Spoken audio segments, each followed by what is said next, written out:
yaitu tentang perkembangbiakan vegetatif buatan populasi. Baiklah, kami terdiri dari 7 orang.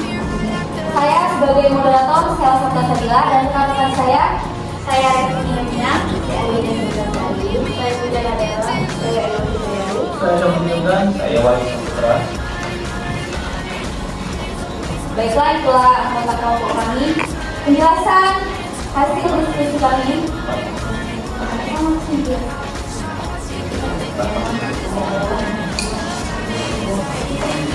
Maaf, sebelumnya ini ada alat-alat dari bahan kami. Yang pertama ada tunas atas, selanjutnya paslin,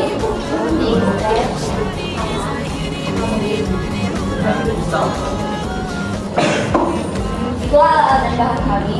Selanjutnya akan dipraktekkan dan dijelaskan oleh Bapak Wahyu. Kepada Bapak Wahyu. Terima kasih untuk Ibu Sela atas waktu yang telah diberikan. Nah, jadi di sini kami dari kelompok 5 akan menjelaskan tentang populasi. Nah, yang mana populasi di sini merupakan hal yang lumrah bagi seorang petani. Jadi kalau seorang petani itu kemungkinan sudah ahli atau hal yang biasa dilakukan. Nah, dalam hal ini kami bakal mempraktekkan tentang populasi. Nah, tapi sebelum kita jauh, ada namanya populasi, ada namanya stek, ada namanya carpok. Nah, jadi untuk kali ini kami bakal belajar tentang populasi. Nah, populasi di sini merupakan menempelkan satu tunas lain, satu batang ke tunas yang lain. Yang mana tujuan daripada menempel di sini yang pertama adalah untuk mempercepat perkembangbiakan. Karena jika harus menunggu dari biji itu membutuhkan 2-3 tahun. Tetapi jika dia merupakan populasi atau menempel, dia cuma berapa bulan atau berapa tahun dia sudah bisa menghasilkan buah itu sendiri. Yang kedua adalah untuk memperbaiki kualitas buahnya. Terkadang ada suatu buah itu yang belum matang, tapi dia sudah serang hama. Misalkan dalam itu sudah terserang penyakit seperti ulat. Nah, dengan adanya populasi, ada tanaman lain yang memperbagusi kualitas. Ada suatu kualitas itu yang bahwasanya buah mangga ini, buah jambu ini, misalkan buah jambu ini adalah buah yang non produktif atau yang tidak bagus, kita tempelkan atau populasi dengan buah yang lebih bagus. Nah, itu untuk memperbagus kebiakan. Yang ketiga itu adalah untuk menciptakan variasi yang baru. Nah, variasi yang baru, misalkan dalam satu pohon ini merupakan pohon yang kecil buahnya, misalkan pohon jambu tadi ini seukuran seperti ini. Kalau kita tempelkan atau populasikan ke tanam yang lain, itu dia bisa memproduksikan tanaman lebih besar dengan sebuah harapan. Nah, jadi di sini ada beberapa hal yang perlu kami sampaikan. Ini belum kami bikin, ya. Nanti kami jelaskan satu persatu. Yang pertama yaitu adalah ini langkah pertama adalah kita potong dulu, potong ke bagian tengah. Ini tidak usah seluruh, jadi tinggal disesuaikan dengan arahnya saja. Itu Stella. Ya, tunas tadi. Nah, ini udah kami siapkan tunas baru, ya. Nah, jadi potongnya sesuai dengan yang ini. Nah, tapi sebelum kita potong, ini harus kita olesin vaselin dulu. Untuk apa? Tujuan diolesin vaselin ini dengan bertujuan untuk menciptakan supaya tidak menimbulkan luka-luka yang baru. Terkadang kalau kita tidak memperbaiki kualitas pohon, bukannya kita memperbaiki suatu tanaman, tapi malah memperburuk kualitasnya. Jadi langkah berikutnya adalah kita olesin.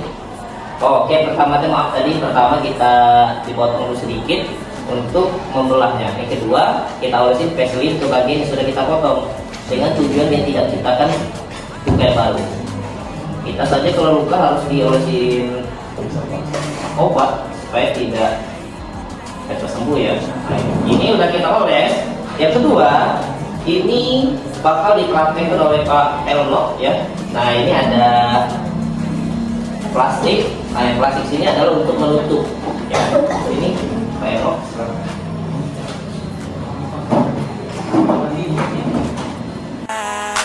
Doing things I never do. I'm in the kitchen cooking things she likes. Railroad white, breaking all the rules. Someday I wanna make you my wife. That girl. like something off a poster. It's a dime they say, it's a gun to my holster. And she's running through my mind all day. Hey, Shawty's like a melody in my. Sudah. Nah, ini contoh kalau udah kita tempelkan. Nah, di sini membutuhkan waktu yang lama. Jadi kurang lebih dia 1 bulan itu sudah tumbuh tunas baru, ya. Nah, setelah itu, nah nanti jika dia sudah nempel, biasanya dia menciptakan tunas-tunas yang baru. Ya, ada di bagian bawah. Nah, jika muncul tunas-tunas baru di sini, tunas tersebut harus kita potong. Kenapa harus potong? Karena supaya nutrisi tunas baru di sini tidak kalah saing dengan tunas yang baru tumbuh. Nah, misalkan ada tunas di sini tumbuh, langsung kita hancurkan, potong. Muncul di sini harus kita potong. Karena jika kita tidak potong, biasanya dia bakal nutrisi dari yang sudah kita operasikan ini bakal terserap, bakal kalah. Jadi kita mau menghasilkan kualitas yang bagus, tapi hasilnya kurang produktif. Oke, untuk kesimpulan bakal dijelaskan oleh Bu Anggi. Baiklah, saya akan membacakan kesimpulan dari artikel kami. Kesimpulannya yaitu perkembangbiakan penyakit dan dengan cara okulasi ini memungkinkan untuk menghasilkan individu baru yang sama persis dengan mata tunas. Jadi pilihlah mata tunas yang kualitasnya baik. Kemudian keberhasilan operasi ini ditunjukkan dengan yang seperti dikatakan Pak Wahyu, menempelnya mata tunas ini dan bertumbuhnya mata tunas yang baru. Terima kasih.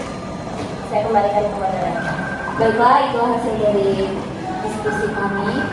Jika ada kesalahan, kami mohon maaf. Pada Tuhan kami mohon ampun. Kami akhiri. Wassalamualaikum warahmatullahi wabarakatuh.